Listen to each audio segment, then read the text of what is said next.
Cak Nun minta maaf. Kenapa pakai bawa-bawa kesambat?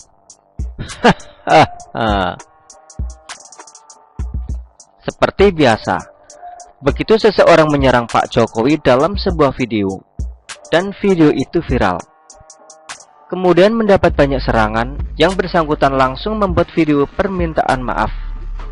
Seorang Cak Nun pun sepertinya tidak lolos dari godaan untuk mengikuti alur ini. Hanya dalam hitungan hari, muncul sebuah video permintaan maaf di kanal milik Cak Nun sendiri.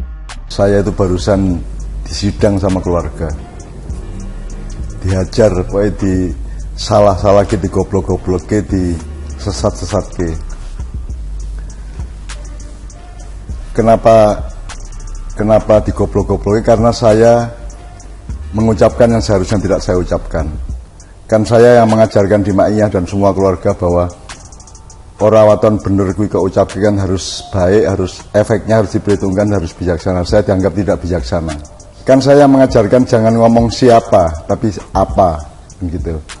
Itu kan itu saya sendiri melanggar gitu. Jadi akhirnya saya minta maaf sama keluarga, sama termasuk saya berangki ngajar aku entek-entekan karena saya melakukan apa yang saya sendiri mengajarkan untuk tidak dilakukan kan begitu. Nah, terus saya gimana? Saya enggak masalah, bagus kan, saya kan punya anak-anak dan keluarga yang mencintai saya sehingga mengontrol saya, dan pertama saya mohon ampun kepada Allah Subhanahu wa taala. Allahumma gfirli, Allahumma hdini, Allahumma arhamni. Gitu. Jadi saya mohon ampun kepada Allah, saya mohon rahmat kepada Allah, saya mohon pertolongan kepada Allah, saya mohon tuntunan dari Allah, Allahumma hdini gitu ya. Dan saya minta maaf kepada semua yang terciprat menjadi tidak enak atau menjadi menderita atau menjadi apapun oleh ucapan saya itu gitu ya. Seorang yang dilabeli budayawan dan entah sejak kapan turut mendapat label ulama itu terlihat berbicara dengan dua orang lainnya. Dia mengaku kalau dia disidang sama keluarganya, dihajar, dibodoh-bodohi, dan lain sebagainya karena dianggap tidak bijaksana, terutama karena dia melakukan yang dia ajarkan untuk tidak dilakukan. Pengakuan ini diikuti dengan ucapan syukur bahwa dia memiliki keluarga yang memperhatikannya, dan dilanjutkan dengan doa memohon ampun pada Tuhan. Setelahnya, dia meminta maaf kepada semua yang terciprat menjadi tidak enak, menjadi menderita, atau menjadi apapun karena ucapannya. Sampai di sini, timbul pertanyaan di benak saya. Kenapa dia nggak mau menyebut nama Pak Jokowi, LBP, serta para pengusaha yang sudah dihinanya habis-habisan? Jangankan itu, dia menyebut jelas kesalahannya, dia saja juga tidak. Apa karena gengsi atau karena sebab lain? Atau seorang Cak Nun hanya sekedar mengikuti alur yang saya sebut di atas, begitu viral minta maaf? Sesudah minta maaf, saya duga seperti yang dilakukan banyak pendahulu aliran ahlu viral wal ya maaf ini, dia akan menyebutkan deretan alasan kenapa dia melakukan yang dia lakukan, alias minta maafnya nggak tulus karena dia punya alasan dan sesuai dugaan. Ini pun turut dilakukannya. Yang mengherankan, dia bercerita bagaimana saat ini adalah era baru bagi alirannya sendiri, di mana dia menyebut mata kuliah aktivasi roh, keputusan serta cara berpikir roh. Sudah merasa bingung hubungannya apa? Jangankan saya dan mungkin Anda semua yang menonton videonya, saya rasa kedua orang yang diajak Cak Nun bicara juga terlihat bingung dengan omongannya. Kemudian, setelah menceritakan hal yang entah hubungannya apa dengan permintaan maafnya itu, yang lebih aneh, dia lalu menyebut-nyebut kesambet sebagai bagian dari hidup manusia. Lah memangnya, kejadian seseorang kesambet itu adalah sesuatu yang dapat kita jumpai setiap hari begitu baca berita. Apa ini adalah bagian dari modus? Begitu kepergok salah, Serahkanlah kesalahan itu kepada setan. Gak peduli yang bersangkutan sedang diam-diam di pojokan.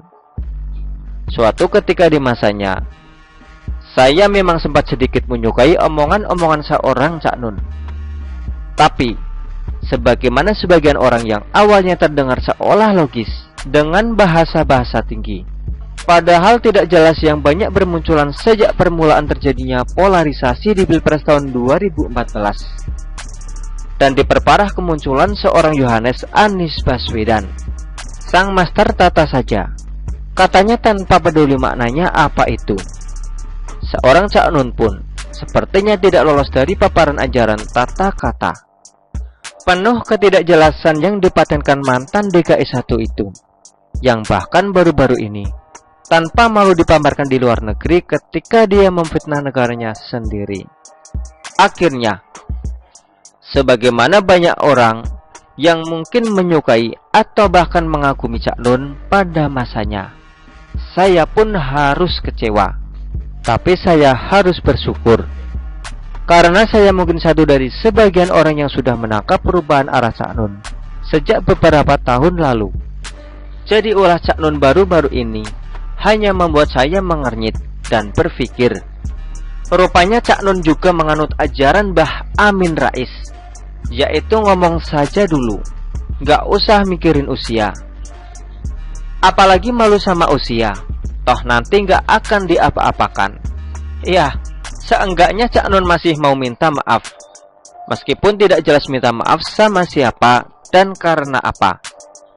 Mungkin karena faktor keluarganya juga gak seperti Mbak Amin yang keluarganya entah semuanya sudah sepemikiran dengan dia, atau sudah menyerah dan memilih untuk membiarkan Mbak Amin menikmati hidupnya sedikit lebih lama. Cak Nun juga masih sedikit lebih baik dari Yohanes Anies Baswedan, yang malah semakin getol menjual dirinya kemana-mana, termasuk ke luar negeri. Saya hanya berharap master ketidakjelasan ini tidak dibiarkan sampai level Zelensky, yang dengan tega membiarkan negaranya sendiri hancur lebur dijadikan medan perang. Seorang presiden yang bahkan sampai membuat hoax abad ini dan nyaris membuat perang dunia ketiga meletus ketika G20, lalu ketika negaranya mengirim rudal ke Polandia dan menyebut itu ulah Rusia. Syukur pada Tuhan, Jubidin masih eling saat itu dengan mengatakan Rusia bukan pelakunya. Dan hoax presiden mantan pelawak itu tidak berakibat apa-apa kecuali ketegangan waktu itu saja. Tapi ya saya rasa begitulah akibatnya kalau seorang pelawak dijadikan presiden. Dan saya jelas tidak mau ini sampai terjadi di Indonesia. Biar bagaimanapun, kalau di Ukraina manusia yang tidak jelas di sana hanya presidennya. Kalau di sini pelawak jadi presiden, bisa-bisa jumlah elit satu negara beserta tokoh masyarakatnya tambah banyak yang ikutan jadi tidak jelas seperti junjungannya. Jadikan Cak Nun sebagai peringatan agar ini tidak terjadi di Indonesia. Begitulah kura-kura. Artikel ini diambil oleh siwa.com dan ditulis oleh Aliyah Mireida. Bagaimana menurut Anda?